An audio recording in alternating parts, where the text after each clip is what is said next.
4 তারিখের সকাল পর্যন্ত বিজেপির কোনো অস্তিত্ব ছিল না। অ্যাকর্ডিং টু অভিষেক ব্যানার্জি, তিনি ডিজে বাজাবেন বলেছিলেন 12টার পরে।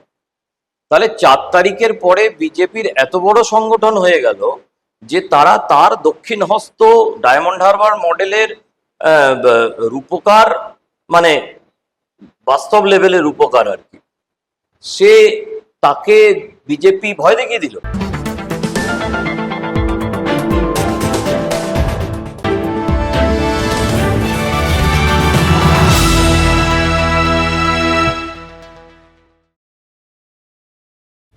পুনর্নির্বাচন থেকে সরে এলেন জাহাঙ্গীর।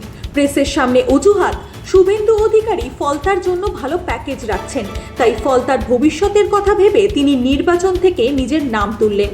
তবে এটাই কি শুধু কারণ? পুনর্নির্বাচনে ঠিক একদিন আগে কি করে তিনি নাম সরিয়ে নিলেন নিজের?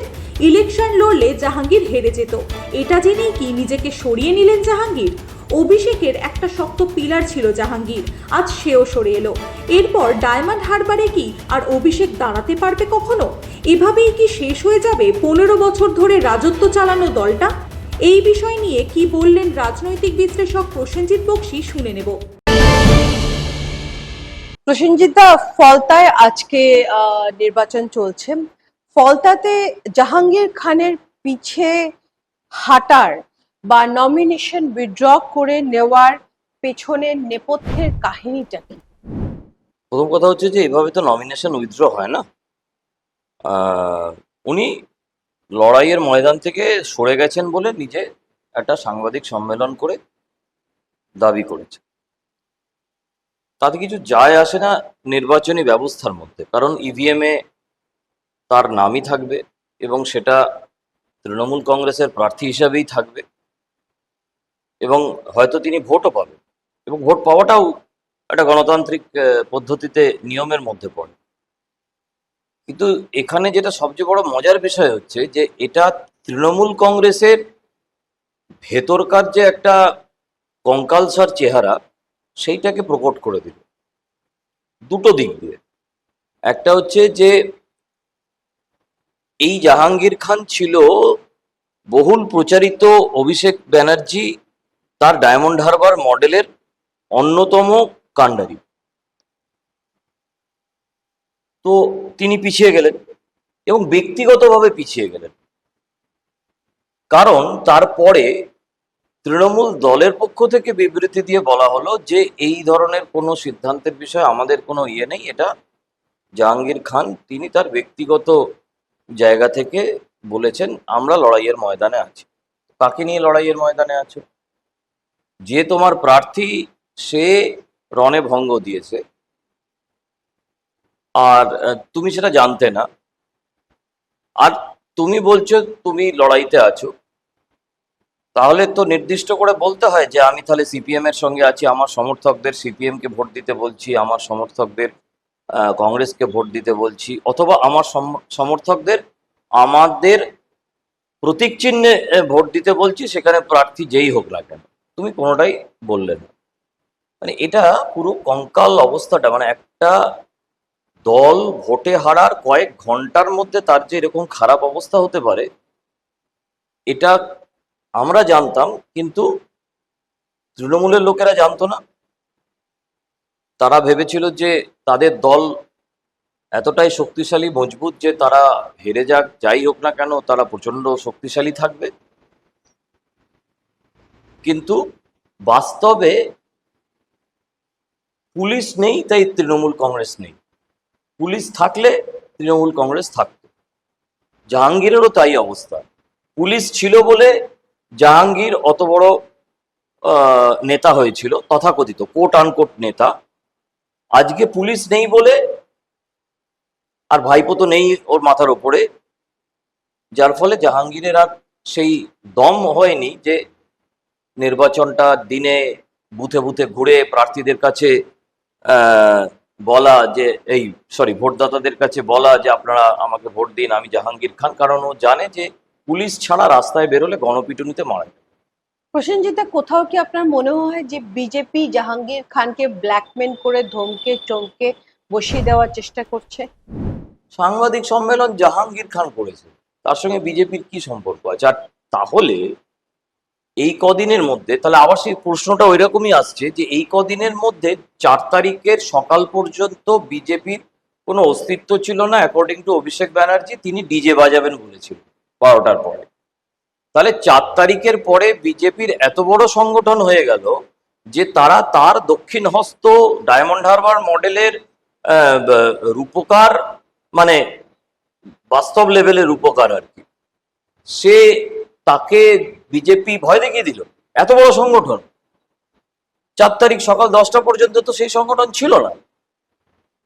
এ সমস্ত আমার মনে হয় বিজেপির যদি সংগঠন থেকেও থাকে, তাহলে জাহাঙ্গীর খানকে যে অবস্থায়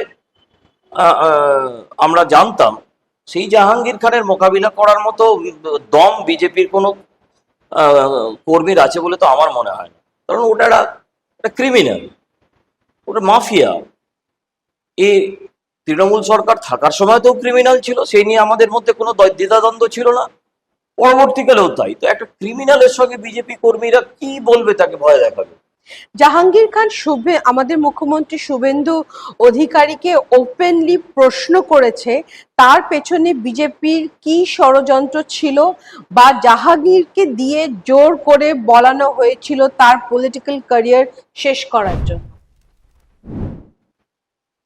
শুভেন্দুকে এরকম বলেছে জাহাঙ্গীর? এখন জাহাঙ্গীরের পলিটিক্যাল কেরিয়ার মানে জাহাঙ্গীরের ক্রিমিনাল কেরিয়ার হতে পারে, জাহাঙ্গীরের পলিটিক্যাল কেরিয়ার কি হতে পারে আমি জানি না। ওর আগে শওকত মোল্লা বলে একজন ছিল, তারও বিশাল পলিটিক্যাল কেরিয়ার ছিল, এখন কোথায় সেটা? তার আগে সেলিম বলে একজন ছিল সিপিআইএম এর আমলে, সব ওই এলাকার। তার পলিটিক্যাল কেরিয়ার, এদের কোনো পলিটিক্যাল কেরিয়ার হয়? এদের তো ক্রিমিনাল কেরিয়ার হবে। এবং সেটা নিয়ে আমার মনে হয় না মুখ্যমন্ত্রী শুভেন্দু অধিকারী বা ভারতীয় জনতা পার্টির কারোর কোনো দায় আছে, এবং আমাদের কোনো দায় আছে, আমাদের মানে সাধারণ মানুষের।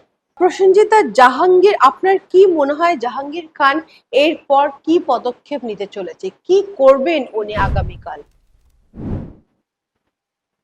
মুশকিলের ব্যাপার এখন। ওর বিরুদ্ধে নানা রকম এফআইআর আছে, মানে যেগুলো ডায়েরি হয়ে পড়ে যাচ্ছে সেগুলো হয়তো এফআইআর হয়নি, বা কিছু কিছু এফআইআর হওয়া শুরু হয়েছে। এখন এফআইআর এর নিয়ম অনুযায়ী গ্রেপ্তার হওয়া উচিত। এবং আমার মনে হয় এখন যে সরকার যেভাবে চলছে তাতে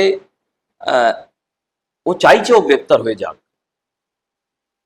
জাহাঙ্গীরের কোনো পরবর্তী পদক্ষেপ নেই, ও আপ্রাণ চাইছে, ও বার্তা পাঠানোর চেষ্টা করছে যে আমাকে গ্রেপ্তার করে নাও, তা নাহলে আমি গণপিটুনিতে মারা যাব। আমার সবচেয়ে নিরাপদ জায়গা হচ্ছে পশ্চিমবঙ্গের কোনো একটা কারাগার, আমাকে ঢুকিয়ে দাও, আমি বেঁচে যাই, আমি অন্তত প্রাণে বেঁচে যাই। তারপরে আগামী দিনে আজকাল কারাগারগুলোকে সংশোধনাগার বলে, তো সংশোধন হয়ে যদি বেরিয়ে আসতে পারে তো ভালো। আমার ধারণা ও এই বার্তাটাই দেওয়ার চেষ্টা করছে। বিজেপি কি জাহাঙ্গীর খানের বিরুদ্ধে যত অভিযোগ এনেছে সেগুলো কি ড্রপ করে দেবে? আমার মনে হয় না, এরকম ভাবে ড্রপ করা যায় না। ইচ্ছে মতো অভিযোগ করে ইচ্ছে মতো ড্রপ করা, এটা কোনো আইনে কিন্তু হয় না এটা। হ্যাঁ, এবং আমার এটা যদি হয় তাহলে তো বিজেপি শুরুতেই একটা তাদের ইমেজে ধাক্কা খাবে, প্রথম কথা। দ্বিতীয় কথা হচ্ছে যে তাণ্ডব নৃত্য গত 5-7 বছর ধরে এই জাহাঙ্গীররা এই ফলতা তথা ডায়মন্ড হারবার এলাকায় চালিয়ে গেছে, তো সেখানকার মানুষের সঙ্গে আমার মনে হয় না বিজেপি এই ধরনের বিশ্বাসঘাতকতা করবে। একটা ক্রিমিনালকে বাঁচানোর জন্য তার কাছ থেকে আর কিছু পাওয়ার নেই। প্রসেনজিৎ, আপনার কি মনে হয় অভিষেক ব্যানার্জির সাথে মিলে জাহাঙ্গীর খান এই প্ল্যানটা করলো নমিনেশন উইথড্র করা, নাকি অভিষেক ব্যানার্জি কিছুই জানতেন না? এটা বলা মুশকিল, তবে হ্যাঁ এটা ঠিক, অভিষেক ব্যানার্জি তৃণমূল কংগ্রেসের সর্বভারতীয় সাধারণ সম্পাদক, এবং তৃণমূল কংগ্রেস বিবৃতি দিয়ে জানিয়েছে যে এটা জাহাঙ্গীর খানের ব্যক্তিগত সিদ্ধান্ত, এর সঙ্গে দলের কোনো সম্পর্ক নেই, এবং দল এ বিষয়ে কিছু জানতো না। তার মানে অভিষেক ব্যানার্জিও কিছু জানতেন না, আমাকে সেটাই ধরতে হবে। এরপরে তারা স্যাটেলাইট ফোনে কোনো কথাবার্তা বলেছেন কিনা, এরকম কোনো ফোন ওদের মধ্যে আছে কিনা, সেটা তো তদন্তকারী সংস্থাদের বিষয়, এটা আমার বিষয় না। জাহাঙ্গীর খানের বিরুদ্ধে ঋতব্রত, কুণাল ঘোষ খুব ভয়ঙ্কর ভাবে মুখ খুলেছে, এটা কি আপনার মনে হয় অভিষেক ব্যানার্জির বিরুদ্ধে প্রথম মোর্চা? আরে না না, এদের বিভিন্ন সময়তে এটা দাড়িপাল্লা মাপে, যাদের যাদের নাম করলেন এরা দাড়িপাল্লা মেপে মেপে, এদেরকে মুশকিল হচ্ছে যে এদের বৃহত্তর রাজনীতি করার থেকে তৃণমূলের ভেতরকার রাজনীতিতে এরা এত বেশি ব্যস্ত থাকে, কখনো কালীঘাট, কখনো ক্যামাক স্ট্রিট, এর মাঝখানে, যার ফলে এরা এখন জল মাপছে যে কোন দিকটা আলটিমেটলি দাঁড়াবে, কালীঘাট দাঁড়াবে না ক্যামাক স্ট্রিট দাঁড়াবে। তো এই মুহূর্তে যেহেতু কালীঘাট দাঁড়িয়ে আছে আর ডায়মন্ড হারবার মডেলের উপরে একটা কোপ পড়েছে, তাই এরা এখন কালীঘাটের সুরে সুর মিলিয়ে কথাবার্তা বলছে। ন্যাকার মতো হতে ওর ভাবার কোনো কারণ নেই। 4 তারিখের আগে পর্যন্ত এদের কাছে জাহাঙ্গীরই তো দেশের মহান নেতা ছিল, তখন মনে পড়েনি? তখন তো সবাই বলেছে যে জাহাঙ্গীর ক্রিমিনাল, জাহাঙ্গীর ক্রিমিনাল। দিনের পর দিন লোকেরা বলে গেছে। কুণাল বা পুষ্পা। ঋতব্রত, পুষ্পা, সেই নিয়ে খুঁজে দেখলে কুণাল ঘোষের কোনো সাংবাদিক সম্মেলনও পাওয়া যাবে যেখানে এই পুষ্পা নিয়ে অনেক গর্ববোধ করেছেন তিনি। এবং যে পুলিশ অফিসার অবজারভারও এসেছিলেন তার নামে কুৎসা রটানো হয়েছে তৃণমূল কংগ্রেসের পক্ষ থেকে, এবং তাতে এই ঋতব্রত, কুণালরা তো নিশ্চিতভাবে তার অংশ ছিল। তার উত্তরপ্রদেশে কি মহিলা সংক্রান্ত কেস আছে, তার অমুক কি আছে, যেগুলো কোনো মানে হয় না। এই ধরনের মিথ্যে খবরগুলোই কুণাল, ঋতব্রতরাই তো তৈরি করে আইপ্যাকের মাধ্যমে সোশ্যাল মিডিয়াতে চালিয়েছে। তখন জাহাঙ্গীর মহান নেতা ছিল, আর আজকে জাহাঙ্গীর বেকায়দায় পড়েছে, তার সঙ্গে অভিষেক বেকায়দায় পড়েছে। অতএব কালীঘাটের নৌকোয় পা দিয়েছে এরা। এদের কোনো কথার উপরে কোনো মন্তব্য করা বা ইয়ে করাটা ঠিক নয়। ঋতব্রত জাহাঙ্গীর খানকে বলছে প্রিভিলেজড। অভিষেক ব্যানার্জির সাথে এমন কি গভীর সম্পর্ক জাহাঙ্গীর খানের, যেখানে ঋতব্রত বলছে উনি নাকি প্রিভিলেজ? ঋতব্রত তো নিজেই প্রিভিলেজড। কোন যোগ্যতায় ঋতব্রত আজকে তার নিজের রাজনৈতিক জায়গাতে আছে? ওর যদি এই কথাগুলো আজকে কেন, মানে যাকে কোট আনকোট ডায়লগ বলে, এই ডায়লগ গুলো আজকে কেন দিচ্ছে ওরা? আজকে ভাইপো, অভিষেক ব্যানার্জি, যুবরাজ, সেনাপতি, বস, কত রকমের বিশেষণ ছিল এই অভিষেক বন্দ্যোপাধ্যায়ের এবং এগুলো তো এই ঋতব্রতরাই বলতো, কুণালরাই তো বলতো। বস আসছে, বসের অফিসে যেতে হবে, বস ডেকেছে। তো অতএব এক তো ওইটা, দ্বিতীয় কথা হচ্ছে যে কি সম্পর্ক ছিল আর কি ছিল না, প্রিভিলেজ ছিল না, মানে একটা এই কুণাল এবং ঋতব্রতকে নিয়ে যেহেতু এই দুটো নাম আপনি বারবার বলছেন, তাই আমি বলছি যে এরা কোন দিক দিয়ে প্রিভিলেজড নয়? এরাও তো নানা দিক দিয়ে প্রিভিলেজড। অভিষেক ব্যানার্জি কেন পদক্ষেপ নিচ্ছে না জাহাঙ্গীর খানকে দল থেকে বহিষ্কার করার জন্য? অভিষেক ব্যানার্জি কি আদৌ কোনো পদক্ষেপ কোনো বিষয় নিয়েছে, করেছে? আমার মনে হয় না। অভিষেক ব্যানার্জি কথায় কথায় রাজনীতি ছেড়ে দেবো এটাই গত 10 বছর ধরে বলে গেছেন, যবে থেকে উনি রাজনীতি করছেন।